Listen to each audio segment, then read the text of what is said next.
Thanks for streaming with us. A North Carolina woman is missing in the Caribbean. Police say Liz Waddell was swimming at the beach last weekend during a vacation in Grenada, and she hasn't been seen since. ABC's Rhiannon Alley has a closer look. An urgent search is underway to find a missing North Carolina woman in Grenada. According to authorities, Elizabeth Liz Waddell was last seen Wednesday going for a swim at Grand Anse Beach in St. George's. It was just a getaway, and she just went to hang with her friend. So they'd been there for a little over a week and a half. And they were just touring the island and seeing what the island was all about and what Grenada had to offer. Waddell's husband, Kalen, is now on the ground in Grenada to help with the search. He spoke of his wife in an interview with Grenada Broadcasting Network. My wife is a loving, free-spirited person. She could make friends with anyone. Yes. She often did. She placed great value on her intuition around people and was always willing to help someone. Grenada police have not released any additional details about what led to Waddell's disappearance, but they are specifically asking for fishermen, boat operators, and residents in the area to report any possible sightings of the 44-year-old. No detail is too small. We are asking if anybody has any information, has seen Liz, or knows of her whereabouts, to please contact the authorities on her missing persons poster. The State Department says it is aware of the situation, telling ABC News the Trump administration has no higher priority than the safety and security of Americans. We are aware of reports of a missing American in Grenada. Thank you. Seattle police are searching for two men who base jumped off the iconic Space Needle. Investigators say they parachuted more than 500 feet to the ground. Now they could face criminal charges. Hannah Batar has the latest. Seattle police searching for these two men who parachuted from the Space Needle in Seattle, jumping more than 500 feet. Security's calling in 15 minutes ago. Two people jumped off the Space Needle observation deck with parachutes. Unknown where they landed. Police say the two men bought tickets Friday night for the observation deck, then came out of a bathroom with helmets and gear, climbed over glass barriers, and backflipped off the ledge. A stunt like this is very dangerous. Something like this should never be done unsanctioned. It is dangerous, it is reckless. One of the parachutes later seen floating to the ground. Witnesses stunned. They burst through the door. I was like, well, what the heck is going on? Like, why are you pushing past me and my kid?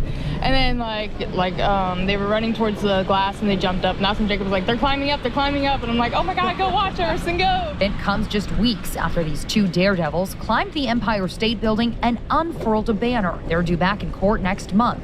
As for the Seattle case, police say the men will face criminal charges once they're taken into custody. These suspects are, of course, as you know, all over the internet as well as social media.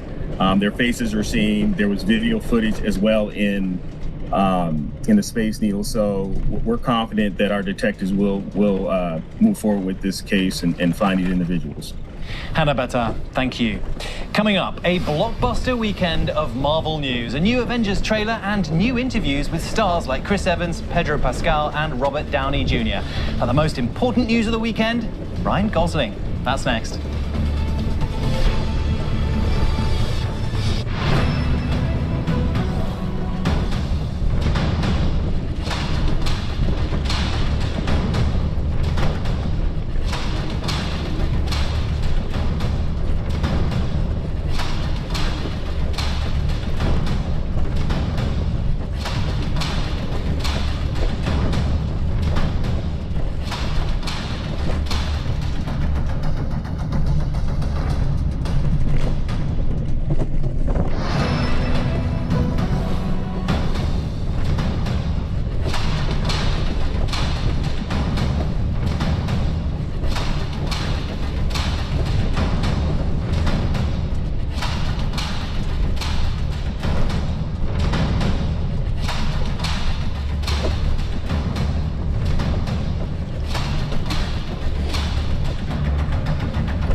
24, the #1 newscast in America.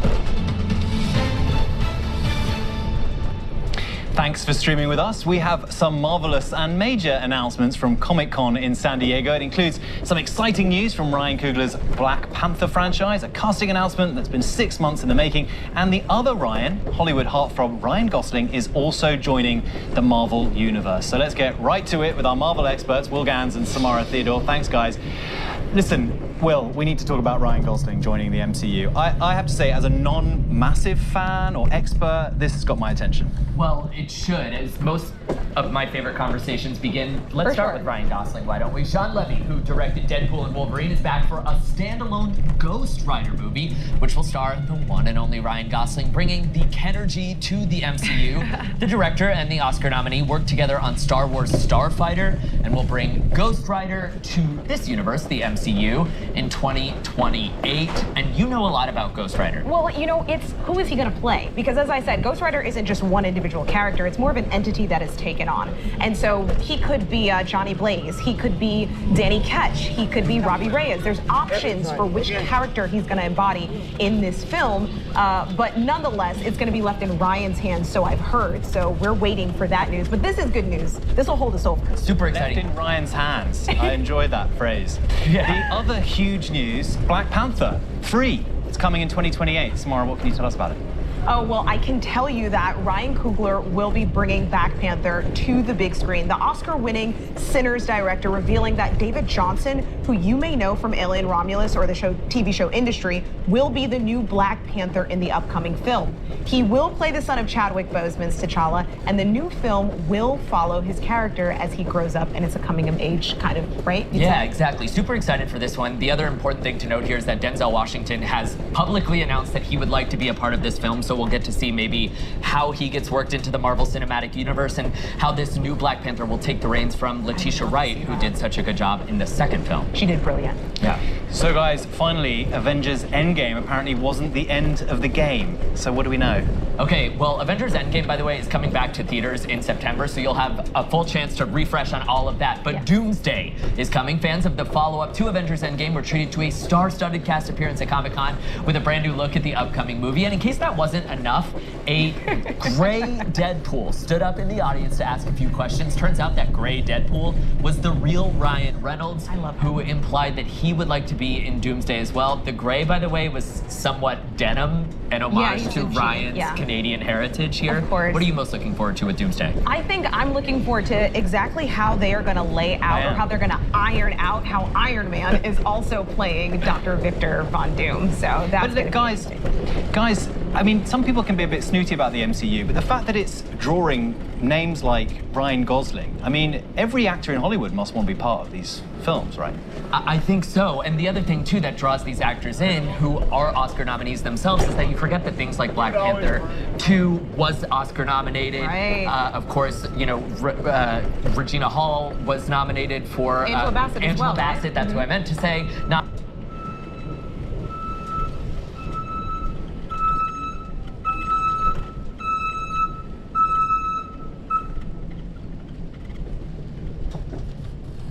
so the quality of the content is there, and then of course, as far as fan bases go, it doesn't get much bigger than the Marvel Cinematic Universe. Exactly, and I will add to that, you know, it's generational. A lot of these actors also grew up with this, so this feels like legacy probably to them. They want to be a part of something that historical. Exactly. So marvelous. Theodore, Will Gans, we have to figure out a name for you. We were saying Willpower. Willpower is a pretty good superhero name. We'll go with that. Thank you very much. Willpower. See you soon. Coming up, talk about a bumpy road, the political battle over a bridge between Canada and the US, plus quite the bad trip. An investigation underway after a dozen kids on a camping site ate chocolate laced with magic mushrooms, and the real race for control of Washington inside the Grand Prix race in the middle of our nation's capital. We're back in a moment.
weeknights at 9.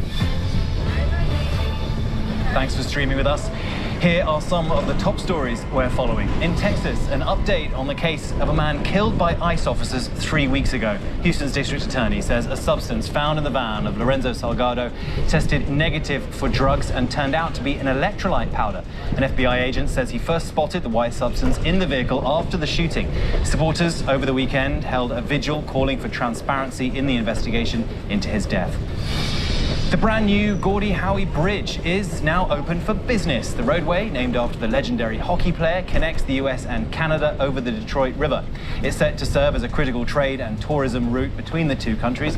The opening comes a week after President Trump announced fresh tariffs on Canadian imports. The president says Canadian officials disinvited him to a ceremony celebrating the project's completion. In New Jersey, an investigation is underway after more than a dozen campers were sickened at a YMCA summer camp after eating suspected mushroom-laced chocolate. A YMCA spokesperson said one camper shared the chocolate with 13 kids between the ages of 10 and 13. All the children are reportedly in a stable condition. In Washington, D.C., the race course for the Freedom 250 Grand Prix is beginning to take shape. The 1.7-mile-long track winding around the National Mall will serve as the setting for the Indy car race. The event kicks off on August 22nd, with the main race taking place